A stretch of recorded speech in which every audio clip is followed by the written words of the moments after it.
vous allez bien? Agent of the Fourth Season vient de finir, et je dois bien avouer que je m'attendais pas à un truc pareil. Enfin, c'est Wit Studio aux commandes quand même, le studio derrière les 3 premières saisons de SNK. Donc il était évident que ça allait être qualitatif, en tout cas un minimum. Cependant, à ce point-là, pour moi c'est juste mystique. Et pourtant j'ai l'impression que personne n'en parle. Et ça, pour moi, c'est criminel. Pour être honnête, on n'avait pas vraiment d'attente concernant la série. On la regardait uniquement grâce au studio. Un peu comme pour Mappa, nous on ne rate pas un animé de Wit Studio. Et au début, on n'était pas super convaincus. Mais croyez-moi, ça a duré que 2 épisodes. Après ça, chaque épisode nous a transportés. D'ailleurs, on voit rien qu'à la note de Naughty John que, et clairement, on n'était pas les seuls. Alors comme vous pouvez le deviner, on a beaucoup apprécié la série. Mais avant de vraiment développer notre avis, on va résumer la série. Enfin, sans trop la spoiler. Alors évidemment, certains points que je vais aborder concernent des éléments de l'intrigue. Donc je ne peux pas ne pas en parler. Mais rassurez-vous, j'irai jamais dans les détails. Donc en principe, rien ne va vous spoiler. Ou tout du moins, vraiment pas trop. Alors juste avant ça, je vais faire le cybermendiant. Parce qu'on a vraiment besoin de votre aide pour faire évoluer la chaîne. Alors on vous demande de vous abonner si c'est pas encore fait. Et si c'est déjà le cas, n'hésitez pas à lâcher un petit commentaire pour le référencement.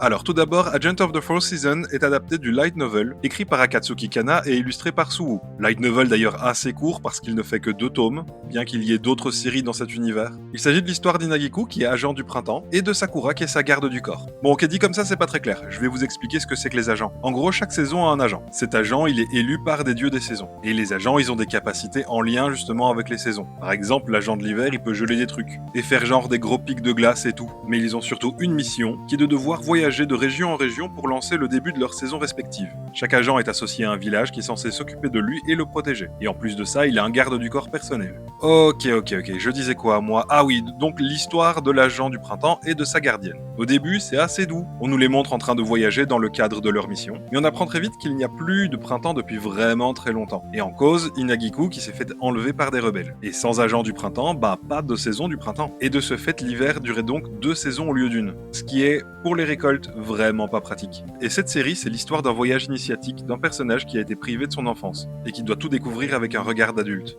Enfin, presque adulte. Évidemment, l'histoire nous expliquera comment et pourquoi elle a disparu et surtout comment elle est revenue. Mais ça, je vais pas l'expliquer ici. Vous verrez les flashbacks. Quoi qu'il en soit, chaque épisode nous offre un morceau de voyage, ainsi qu'un morceau du passé d'Inagiku et de Sakura, permettant au passage de développer leur relation, ainsi que celle que les 2 dames avaient avec l'agent de l'hiver et son garde. Sauf qu'à un moment, un des agents est à nouveau enlevé par des rebelles. Et là, les 3 agents restants doivent collaborer pour sauver l'agent en question. Inagiku, sachant très bien ce que ça fait de se faire enlever, est très motivé à la sauver. Bon, j'irai pas plus loin. Le but, c'est uniquement de vous donner une vague idée de ce que c'est, sans spoiler, parce que franchement, ce serait un crime de spoiler ça. Vraiment, allez voir la série. Vous allez pas le regretter. Bon, maintenant, qu'est-ce qu'on en a pensé? Alors, comme je l'ai dit plus haut, on a vraiment aimé.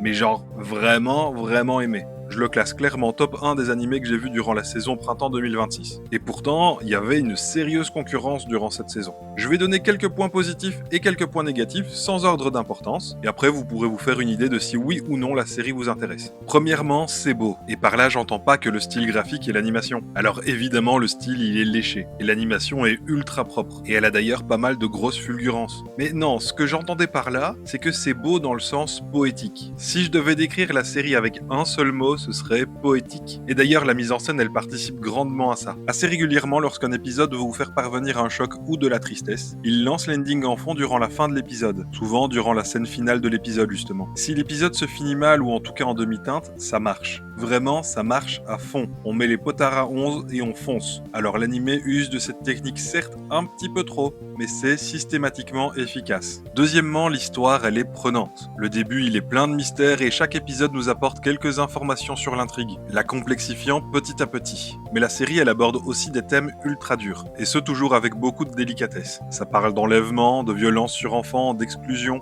de deuil, de viol, de stress post-traumatique, de la perte d'un enfant, de l'abandon, du pardon et de la rancœur. Mais dans le positif, ça parle aussi d'amitié, d'amour, de bonheur de voyager et de découvrir le monde. L'intrigue, elle est certes très fantastique, mais elle est aussi politique, l'ancrant un petit peu dans le réel. Alors clairement, si vous voulez voir un truc tout chill, vous êtes pas sur la bonne série, parce que malgré le rythme assez doux, les thématiques demandent à avoir l'estomac vraiment très accroché. D'autant plus que sur certains points, l'animé, il est vraiment graphique, en particulier concernant les violences sur enfants. Troisièmement, les personnages, ils sont incroyablement bien écrits. Je sais pas quoi dire d'autre, ils sont juste super bien développés. Et ce, même pour les personnages qui n'ont quasiment pas de temps d'écran, car chaque scène avec eux a un intérêt dans la narration et permet de faire évoluer le personnage. Le développement le plus impressionnant d'ailleurs, malgré son peu de temps d'écran, c'est celui du gardien de l'automne, qui en un seul épisode arrive à avoir un développement particulièrement brillant. Évidemment, ça continue sur les les autres épisodes, mais le premier épisode où il apparaît est exceptionnel. Les personnages ne sont d'ailleurs jamais unidimensionnels. Ils ont tous beaucoup de qualités et surtout beaucoup de défauts. Et justement, les défauts, ils permettent une évolution. Et ce, pour tous les personnages. Et ça, c'est vraiment cool. Par exemple, Inagiku, au début de la série, c'est un personnage qui est socialement inapte et qui a beaucoup de difficultés à prendre des initiatives. Sur la fin, elle devient un personnage qui arrive même à prendre le lead. Et pour Sakura, le développement, il est pareil. Alors, l'antagoniste aussi, il faut en parler. C'est un personnage qui combine à elle seule une grande partie des thématiques de la série. Alors, elle n'apparaît qu'à la fin de la série. Et avec quelques épisodes, elle arrive à nous raconter une quantité incroyable de choses. Wit Studio a vraiment été exceptionnel sur ce coup-là. La série, elle nous montre pas moins de 10 personnages principaux et secondaires et ils ont tous un développement de qualité. Et ce, en seulement 14 épisodes.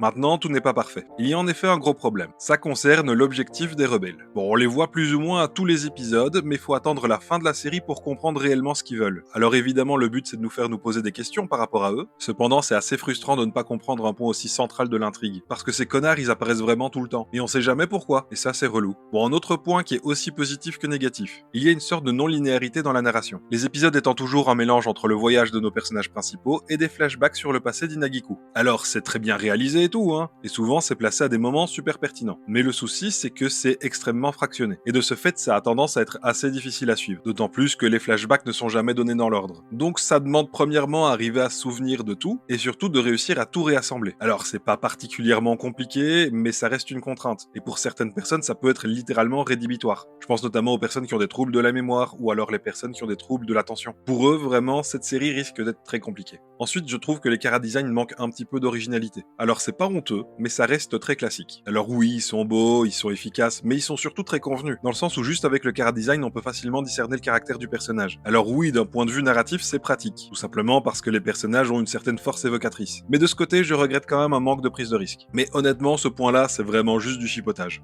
Bon, vous l'avez compris, je recommande vraiment cet animé. De mon point de vue, il s'est rapidement hissé assez haut dans le top des animés de ces 10 dernières années. De notre côté, on lui donne un très solide 17 sur 20. Les points négatifs étant uniquement la difficulté pour certains à suivre la série, comme explicité donc les personnes qui ont des troubles de l'attention ou de la mémoire, et aussi le temps d'attente qui est un petit peu long avant de connaître le réel enjeu de la série. L'univers de l'autrice il est composé de 4 ou 5 histoires donc en différents light novels, et j'espère vraiment que Wit Studio adaptera les autres histoires. Parce que cet univers il vaut vraiment le coup d'être étendu. Bon sur ce, moi j'ai plein de trucs à faire et j'imagine que vous aussi. N'oubliez pas de vous abonner si c'est pas encore fait, et n'hésitez pas à nous donner un petit coup de référencement avec un commentaire, ça serait super sympa. Allez on se revoit bientôt pour plein d'autres projets.